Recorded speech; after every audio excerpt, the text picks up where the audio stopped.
Hey there, this is the One Boom, and it's currently 3 in the morning, and I wanted to talk about Season 6, at least my first impressions of it.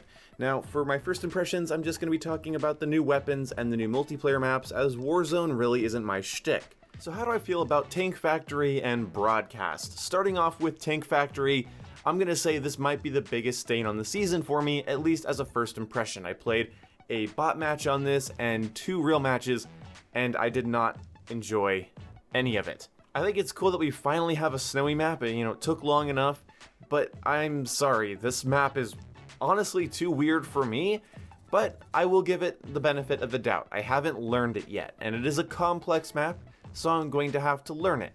You can't just expect to do well at a new map, but I will say my first impressions of this one, they're not good. The spawns were not good, the height advantages, and how head glitchy it is. With those height advantages, I am honestly not looking forward to playing this map. It has such an uninviting layout, so it might just take a long time to learn and get a strategy down, but it just seems really imbalanced, and I'm just not a fan of it. And even though it's, a snowy map, it's not pretty to look at, so that sucks. Our first real 6v6 snowy map, and it's not even fun to look at. I think it's an ugly map as well. But on the flip side, Broadcast is back. But I lied, it's not really on the flip side. I'm still not 100% happy with this decision to bring this map in. But at least out of every COD 4 map, it's one that I haven't played a lot recently, because this was only in the DLC pack for MWR most recently, and a lot of people didn't buy that, and I didn't really get to play a lot of it. So for me, it's been a while since I've been able to play Broadcast, and that kind of excites me. I think Broadcast is an okay map, at least it was back in COD 4, but I find myself, the moment I got onto the map, the aesthetic is so similar to COD 4 and, Modern Warfare Remastered, that I just started thinking, why do we have so many goddamn Call of Duty 4 maps? I'm gonna do an entire video about this. It actually might be my next video. I really think it's gross that we have all of these COD 4 maps being crammed into this game, where Modern Warfare 2 and 3 maps and Ghost maps and Infinite Warfare maps are being left completely alone. Even Call of Duty 2 maps would be nice, and we've only gotten really one of those with Sadal Harbor. I think it's how you pronounce that, but anyway, Suicidal Harbor. I was a little excited when I heard that Broadcast was coming back, because again, haven't played too much of it recently, but I have to say, it's disappointing because it's more COD 4. I didn't see anybody asking for Broadcast. I saw people asking for so many other maps, mostly Dome, Terminal, High Rise, and now with Cold War on the way, I've kind of given up hope on getting the maps that I love, like Estate or Derail, maps like Warhawk. I've just fucking given up. I really wanted Octane from COD Ghosts, but it's not happening. I know it's not happening, and I need to put that out of my mind now. This game needed more large 10v10 maps, and this game needed more night maps. Now, the Tank Factory map apparently has a 10v10 variation, but I don't think it's gonna play very well, but we'll have to see. But every map now has a 10v10 variation. For some reason, Gunrunner's been in the small maps playlist in Modern Warfare, and it's also been in the 10v10 playlist. I think it's still in the 10v10 playlist. So really everything's a 10v10 map. But in terms of big maps more like Grozny Raid, Euphrates Bridge, Arklov Peak, I really wanted a couple more before the end of the life cycle, and it looks like I don't get my wish there. It took a bit, but when I finally learned how to play Grozny Raid and Arklov Peak, they're some of my favorite maps in the game, other than some visibility issues, and it really bums me out we never got any other big maps, and even some throwback maps like Stonehaven or Stormfront from Ghosts, or again like Derail from Modern Warfare 2, those could have worked, or I guess also Overgrown from COD 4, those could have worked as 10v10 maps, but oh well. So night maps and 10v10 maps didn't really get a lot of love. And these maps are kind of a sad offering. The moment I saw Broadcast again, I was like, oh hell yeah, this looks great. And then I was like, oh yeah, it's Broadcast, I get it. And then I was sort of immediately unimpressed. Because this could have been a map that we haven't seen in a while that people had been requesting. This could have been High Rise or Dome or Resistance or any of these maps I keep seeing requested on Twitter. But I think Broadcast is a part of the Warzone map, so they just get to use assets over and over again.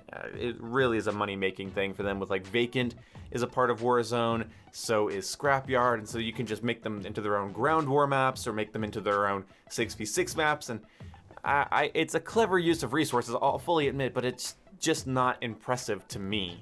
I've heard some people saying that they're saving Modern Warfare 2 maps for the sequel, but we're really only getting about one remastered map per DLC drop, And Modern Warfare 2 has a ton of maps, so why can't they at least give us more than 2? And Rust doesn't count. I'm sorry if I sound more bitter than I should, but it just feels like I'm playing COD 4 remastered. Like I'm playing a remake of COD 4 with how many COD 4 maps are in here. Honestly, they should just have a COD 4 playlist with Vacant, Crash, Backlot, Shipment, and now Broadcast. So I have a meh reaction to one map and a really sour first impression of the others, so not a good start for Season 6 as a multiplayer fan. And don't you guys try to lie to me and pretend that you didn't wake up hoping that I had something to bitch about with Season 6. But the nice thing is I don't have much to bitch about with the new weapons. I have something to complain about with the AS Val though. I've only been able to use the AS Val against bots because, I'm sorry, guys, I can't get 30 tiers done in an hour. My bad.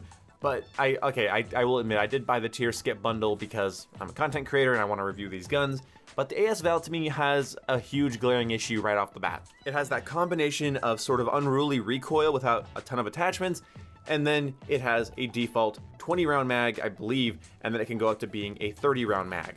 That is not enough ammo to compete against the other ARs in this game, because, in case you guys don't know, in case you guys haven't been watching my videos, did you know that somebody with a kilo can basically low recoil spray you with 30 rounds and still have 30 more rounds in case they missed? Yeah, anything lower than 40 rounds is sort of not competitive in the AR category, so the AS Val immediately gets docked points there. Having a low default mag means I'm going to spend an attachment point on a mag almost every time, which limits the amount of customization I can do. But overall, this little thing felt fun, and an integrally suppressed gun is a treat to use.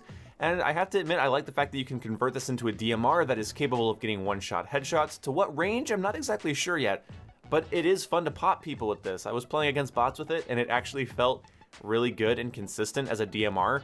So I do like that this is a really fun, customizable weapon, but I just don't think it's going to be meta approved. And the only thing it really needed was like a 50 round mag, and then like it can compete with like an M4 or a Kilo. But again, when you don't have that much ammo to spend, you have to be more accurate than your opponents who have low recoil rifles that can again spray 60 rounds without thinking twice. Now the R700 really put me in my place. I thought it was going to be a sniper rifle in the same way that the HDR or AX50 is, but no, I'm sorry, the R700 is well and above what I thought it'd be. It has so many unique attachments, I cannot wait to review this thing. It has 3 types of ammunition, it has 2 different bolts, it has a ton of different stocks, it has different barrels, one being integrally suppressed, it can use grips like Merc foregrips and Commando grips, and I believe I noticed just about every optic was an option. From what I can tell, you could outfit this thing to be a competitor against the Kar 98 and Mark II, or the HDR and AX50. Like, you can really play with this thing. They really gave you a modular sniper rifle. If you guys have been waiting for a new sniper, this is a really fun modular sniper that I cannot wait to level up. This is kind of exciting. I don't even snipe that much, but this is going to be really, like I keep saying, really fun to level up. And I look forward to getting better at sniping on stream with this gun, because I think it might be one of my new favorite guns in the game. When Infinity Ward added the Rytec, I thought they nailed it with the explosive rounds and the thermite rounds and the heretic barrel, or the whatever the fuck it's called, the Harbinger barrel, that's what it's called. When they added that gun, I was like, wow, this is a really fun customizable sniper, but this takes it to a different level. I like that I can run it iron sights, red dot, sniper scope, you know, heavy ammunition, sort of a mid-range ammunition, and then a lightweight ammunition. I can do different types of bolts that can make it fire faster or give me more stability while cycling the bolt. I am excited to play with this gun. So far, out of the 2 maps and 2 weapons for 6v6 multiplayer that I'm excited to play around with, I think the AS Val is cool, but not the most competitive. The R700 is a fantastic addition. From what I can tell, I really hope I'm not wrong about that later down the line when we get to see the stats and everything. And yes, I'm waiting for Ace's video, don't judge me. The Tank Factory gave me a really sour taste, but Broadcast is at least meh. It's not a negative opinion, but I'm really disappointed in our post-launch maps these last couple of seasons because I just feel like so many people have been ignored with their requests, and a lot of people are going to be playing Cold War in early November. And so it is really sad that we never got to play Terminal or get any more night maps or anything. And before you say nobody liked the night mode, that's why nobody played it, I'm going to assume people didn't like it because they didn't want to play the same 4 maps over and over again. If every map had a night mode, it would be so much more interesting.